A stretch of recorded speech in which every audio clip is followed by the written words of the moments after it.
Assalamualaikum warahmatullahi wabarakatuh. Di video kali ini, kami akan menjelaskan mengenai uji K-sampel berpasangan, uji Friedman. Kami adalah kelompok 3 dari statistika non-parametrik yang beranggotakan Weni Sukmana Baban, Ahmad Irsyad Agung, saya sendiri Septia Nur Azizah, Laade, serta Resi Oktriza Putri akan menjelaskan mengenai uji Friedman beserta contoh soalnya. Untuk lebih menghemat waktu, kita akan mulai dengan materi yang pertama, yang akan disampaikan oleh Weni Sukmana Baban. Kepada Weni Sukmana Baban dipersilahkan. Baiklah, terima kasih kepada moderator. Di sini saya akan menjelaskan mengenai pengertian dan kegunaan dari uji Friedman. Yang pertama yaitu pengertian uji Friedman. Uji Friedman adalah analog non-parametrik dari parametrik analisis varians dua arah atau dapat dikatakan tes non-parametrik yang menjadi alternatif untuk ANOVA satu arah dengan tindakan yang berulang.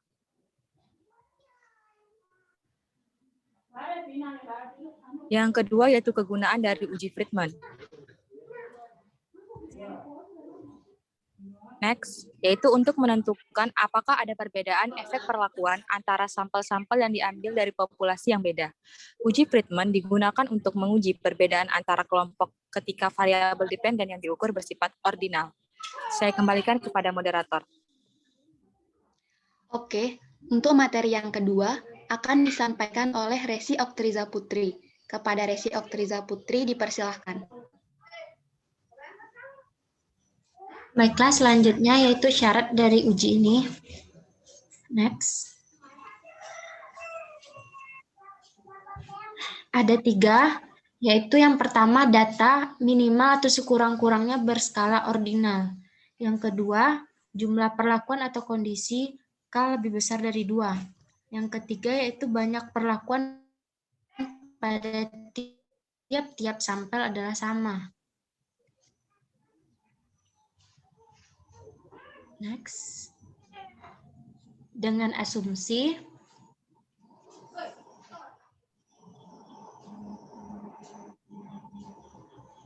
yang pertama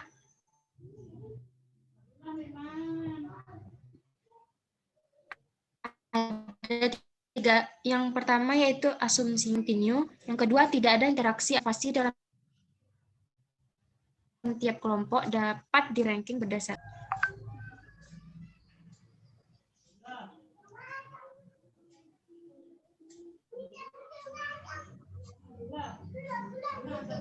Yang keempat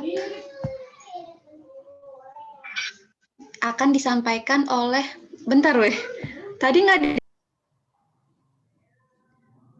Oke, selanjutnya untuk materi yang keempat akan disampaikan oleh Laade. Kepada Laade dipersilahkan. Baik, terima kasih moderator atas kesempatan yang diberikan kepada saya. Di sini saya akan melanjutkan pembahasan materi dari rekan saya tadi terkait tahapan uji Friedman. Next. Tahapan uji Friedman ini agak berbeda sedikit dibandingkan dengan uji-uji yang lain, di mana tahapan yang pertama itu kita menentukan hipotesis dan taraf signifikansinya.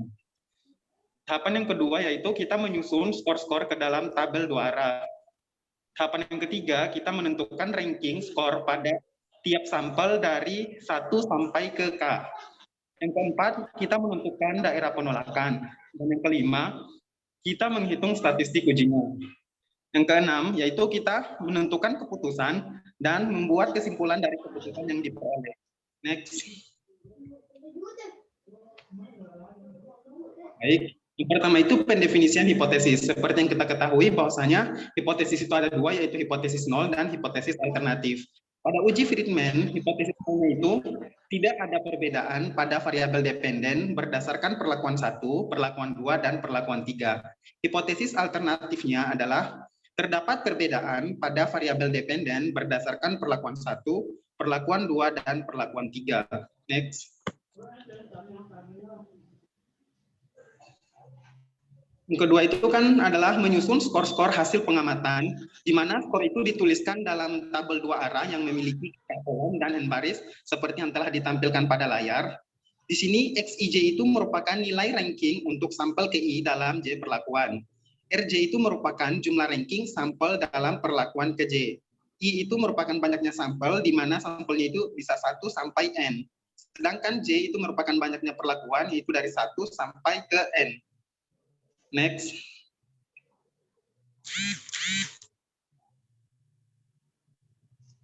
Tahapan yang selanjutnya adalah penentuan statistik uji. Statistik uji yang digunakan pada uji Friedman itu terdapat 2 bagian.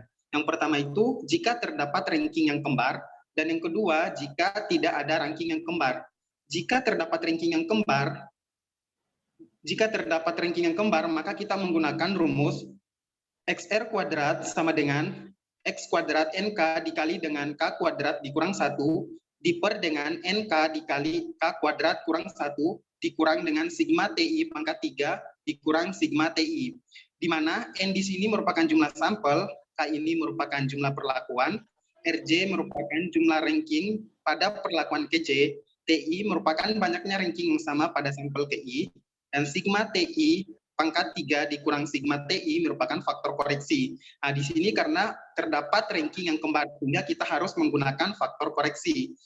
Untuk formula pada kasus yang tidak terdapat ranking kembar, maka kita bisa melihat pada slide seperti yang tertera. Di mana XR kuadrat sama dengan 12 dibagi NK dikali dengan K plus 1 dikali sigma dari J sama dengan 1 sampai K RJ kuadrat dikurang 3N kali K plus 1. Next.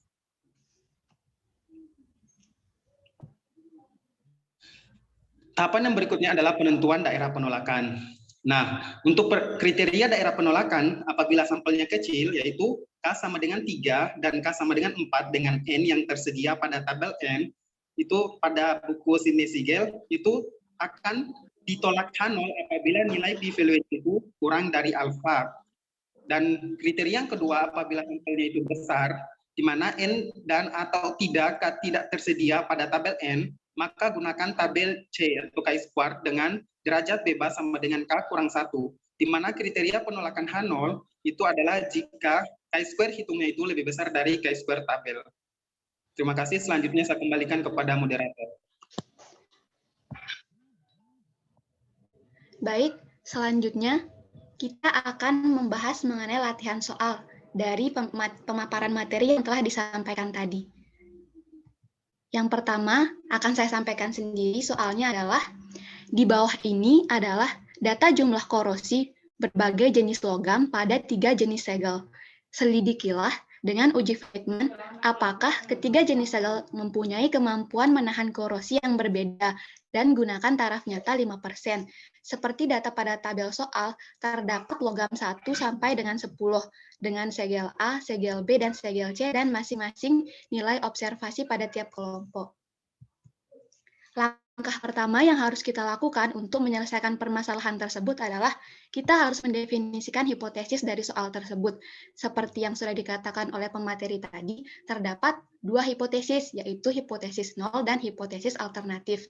Nah, dari soal yang kita dapatkan, H0-nya itu ketiga jenis segel mempunyai kemampuan menahan korosi yang sama, sedangkan hipotesis alternatifnya atau fase satunya itu minimal ada satu jenis segel yang mempunyai kemampuan menahan korosi yang berbeda dengan jenis lainnya.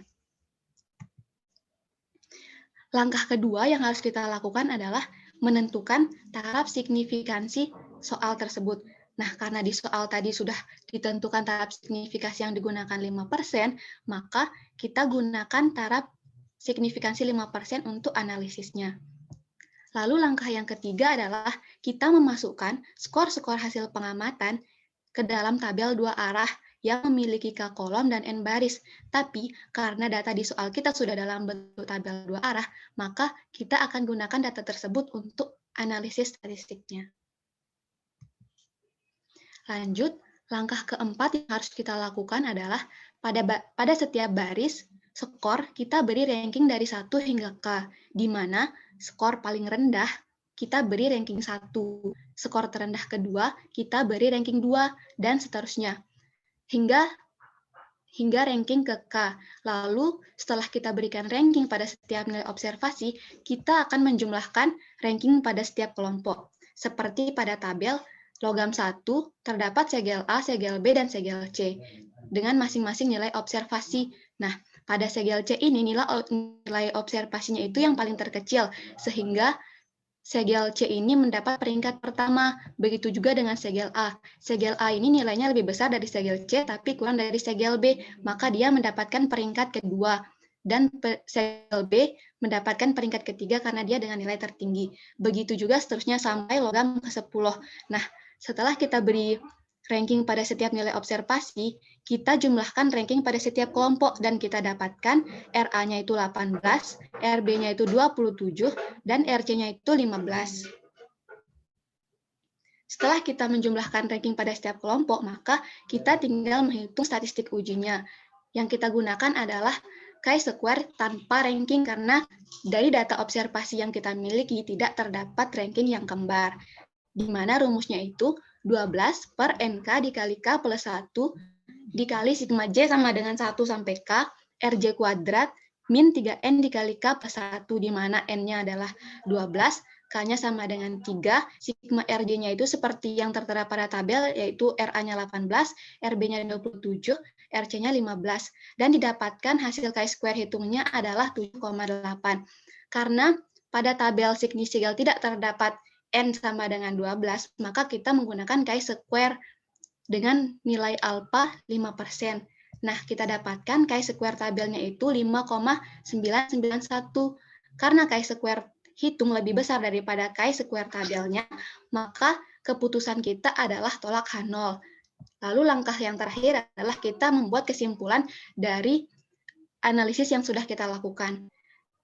Kesimpulannya itu adalah dengan tingkat signifikansi 5%, dapat kita simpulkan bahwa kita punya cukup bukti untuk menyatakan bahwa ada satu jenis segel yang mempunyai kemampuan menahan korosi yang berbeda dengan jenis lainnya. Oke, untuk selanjutnya akan dijelaskan oleh Ahmad Irsyad Agung. Kepada Ahmad Irsyad Agung dipersilakan. Oke, di sini saya akan melanjutkan dari contoh soal tadi. Di sini contoh soal yang kedua ini yaitu menggunakan faktor koreksi, di mana karena ada beberapa ranking yang kembar. Soalnya yaitu sebuah perusahaan telah memilih beberapa karyawan baru untuk dipekerjakan bulan depan. Agar tidak mengalami kerugian dalam bisnisnya, perusahaan membutuhkan informasi apakah karyawan tersebut memiliki kemampuan yang sama atau berbeda. Untuk itu, perusahaan mengadakan asesmen tes untuk menguji para karyawan tersebut. Tes yang diadakan terdiri dari 4 tes, di mana masing-masing tes memiliki nilai maksimum 100. Dari hasil tes tersebut diperoleh data sebagai berikut. Di sini ada karyawan baru dari Parto sampai Desi ya. Di mana karyawan ini jumlah karyawan barunya itu ada 10 karyawan. Di mana di sini jumlah tesnya ada 4, yaitu tes pertama manajerial, kedua kepemimpinan, ketiga komunikasi, dan keempat attitude. Di mana di sini observasinya telah tertera pada tabel. Dan pertanyaan adalah, apakah ada perbedaan kompetensi dari karyawan yang terpilih berdasarkan asesmen tes? Ujilah dengan signifikansi 5%. Berikutnya. Yang pertama, kita mendefinisikan hipotesis, di mana H0-nya adalah karyawan yang terpilih memiliki kemampuan yang sama. Sementara hipotesis alternatifnya adalah minimal ada satu karyawan terpilih yang memiliki kemampuan yang berbeda dengan karyawan yang lainnya. Next.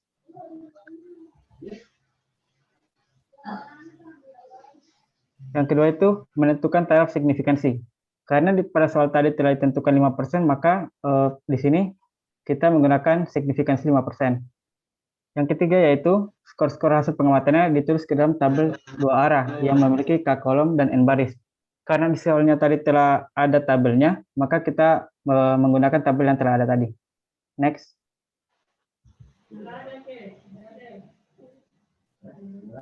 Tahap keempat yaitu pada setiap baris skor diberi ranking dari 1 hingga K. Skor paling rendah mendapatkan ranking 1, skor terendah kedua mendapatkan ranking 2, dan seterusnya. Skor tertinggi dalam satu baris mendapatkan ranking K. Lalu jumlahkan ranking tersebut. Nah, di mana pada tabel dapat dilihat telah diberi ranking, di mana jumlah ranking pada tes manajerial itu 24, jumlah ranking pada tes kepemimpinan ada 24, jumlah ranking pada tes komunikasi ada 17, dan jumlah ranking pada tes attitude 35. Sementara untuk jumlah rank kuadratnya, untuk manajerial 576, kepemimpinan 576, komunikasi 289, dan attitude 1225 dengan total ranking R kuadratnya adalah 2666. Next.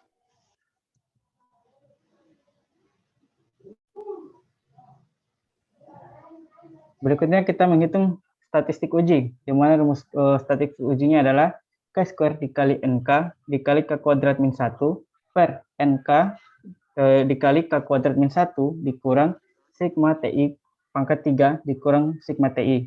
Di mana K² kuadrat min adalah K² hitung yang tanpa ada ranking yang sama, yang seperti yang ada di rumus di contoh soal 1 tadi. Di sini setelah dihitung, dimasukkan datanya, diperoleh K²-nya adalah 9,96, N-nya 10, K-nya 4, K kuadrat min 1-nya 15, dan diper dengan N-nya 10, K-nya 4, dan K kuadrat min 1-nya 15, dikurang sigma TI pangkat 3-nya adalah 2 pangkat 3, tambah 2 pangkat 3, tambah 2 pangkat 3, tambah 2 pangkat 3, dikurang sigma TI, yaitu 2 tambah 2, tambah 2, tambah 2. Dan diperoleh hasil 10,375. Sementara untuk K² tabelnya diperoleh nilai 5,991. Nah, karena nilai K² hitung kita lebih besar daripada K² tabel, maka diperoleh keputusan tolakan 0.